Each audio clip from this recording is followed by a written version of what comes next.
بسم اللہ الرحمن الرحیم۔ یا علی مدد حضرت مسلم ابن عقیل ابن ابی طالب علیہ السلام۔ آپ کی والدہ کا نام جناب اولیاء خاتون، آپ کے والد کا نام عقیل ابن ابی طالب علیہ السلام تھا۔ آپ کی زوجہ جناب رقیہ بنت علی علیہ السلام۔ آپ کی اولاد میں 5 بیٹے اور 1 بیٹی تھی۔ آپ کی شہادت 9 ذی الحج 60 ہجری کو ہوئی۔ آپ کا مدفن کوفہ عراق ہے۔ حضرت مسلم ابن عقیل حضرت علی علیہ السلام کے بھائی حضرت عقیل ابن ابی طالب علیہ السلام کے بیٹے تھے، یعنی امام حسین علیہ السلام کے چچا زاد بھائی تھے۔ ان کا لقب سفیر حسین علیہ السلام اور غریب کوفہ یعنی کوفہ کے مسافر ہے۔ واقعہ کربلا سے کچھ عرصہ پہلے جب کوفے کے لوگوں نے امام حسین علیہ السلام کو خطوط بھیج کر کوفہ آنے کی دعوت دی تو انہوں نے حضرت مسلم ابن عقیل کو صورتحال کا جائزہ لینے کے لیے کوفہ روانہ کیا۔ وہاں پہنچ کر انہیں صورتحال مناسب لگی اور انہوں نے امام حسین علیہ السلام کو خط بھیج دیا کہ کوفہ آنے میں کوئی قباحت نہیں، مگر بعد میں یزید نے عبید اللہ ابن زیاد کو کوفے کا حکمران بنا کر بھیجا، جس نے حضرت مسلم بن عقیل اور ان کے 2 کمسن فرزندوں کو شہید کروا دیا۔ امام حسین علیہ السلام نے حضرت مسلم بن عقیل کو کوفے جانے کا حکم دیا تو اس وقت وہ مکہ میں تھے۔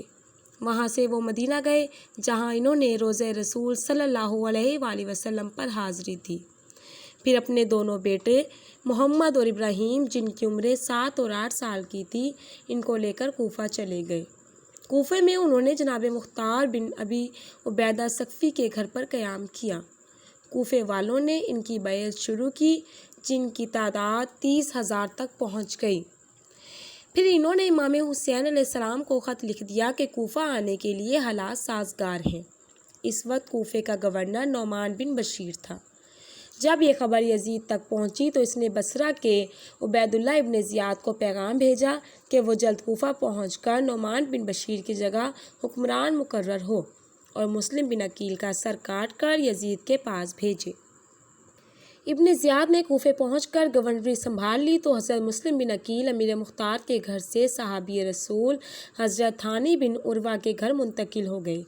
ابن زیاد نے فوج کو انہیں پکڑنے کے لیے بھیجا تو حضرت تھانی بن عروہ، جن کی عمر اس وقت 90 سال تھی، انہوں نے اپنے مہمان کو حوالے کرنے سے انکار کر دیا۔ حضرت تھانی بن عروہ کو قید کر لیا گیا۔ اس پر بھی انہوں نے انکار کیا تو انہیں باندھ کر 500 کوڑوں کی سزا دی گئی، جس کے دوران جب وہ بے ہوش ہو گئے تو ان کا سر تن سے کاٹ کر لٹکا دیا گیا۔ حضرت تھانی بن عروہ کی گرفتاری کے بعد حضرت مسلم بن عقیل باہر آ گئے اور جنگ شروع کی، مگر آہستہ آہستہ سب کوفیوں نے ساتھ چھوڑ دیا، حتیٰ کہ صرف 30 افراد ان کے ساتھ رہ گئے۔ مغرب کی نماز تک وہ بھی باقی نہ رہے۔ انہیں حضرت محمد ابن کثیر نے اپنے گھر میں پناہ دی۔ محمد ابن کثیر کے حمایتیوں کے ساتھ ابن زیاد کی فوج نے جنگ کی اور انہیں بھی شہید کر دیا۔ یہ دیکھ کر حضرت مسلم بن عقیل کوفے سے باہر جانے کی کوشش کرنے لگے، مگر شہر کے سب دروازے بند تھے۔ آپ نے ایک بوڑھی عورت سے پانی مانگا۔ جب انہوں نے بتایا کہ ان کا تعلق خاندان رسالت سے ہے تو اس عورت نے انہیں اپنے گھر میں پناہ دی، مگر اس عورت کے بیٹے نے انعام کے لالچ میں مخبری کر دی۔ ابن زیاد نے 3000 فوج بھیجی تو حضرت مسلم بن عقیل گھر سے باہر آ کر لڑنے لگے اور بنو ہاشم کی تلوار بازی کے جوہر دکھائے۔ جب سینکڑوں لوگ ہلاک ہو گئے تو ابن زیاد کے سالار ابن اشعث نے اور فوج کا پیغام بھیجا۔ یہ سن کر ابن زیاد نے کہلا بھیجا کہ کیا ایک شخص کے لیے 3000 کی فوج بھی ناکافی ہے؟ تو ابن اشعث نے جواب بھجوایا کہ یہ کوئی بکال یا جلاحہ نہیں، بنو ہاشم کا چشم و چراغ ہے۔ بعد میں ایک گڑھے میں مسلم بن عقیل کو دھوکے سے گرا کر گرفتار کر لیا گیا۔ جب حضرت مسلم بن عقیل کو ابن زیاد کے سامنے پیش کیا گیا تو اس نے انہیں سزا دی کہ کوفے کے دارالامارہ کی چھت سے گرا دیا جائے۔ حضرت مسلم بن عقیل نے شہادت سے پہلے چند وصیتیں کی، جس کے بعد ان کو چھت سے گرا کر شہید کر دیا گیا۔ یہ واقعہ 9 ذی الحج 60 ہجری کا ہے۔ شہید ہونے کے بعد ان کا سر کاٹ دیا گیا اور اسے یزید کو دمشق بھجوا دیا گیا اور جسم کو کوفے کے قصابوں کے بازار میں دار پر لٹکا دیا گیا تاکہ کوفے کے لوگ اب بنو ہاشم کی حمایت نہ کریں۔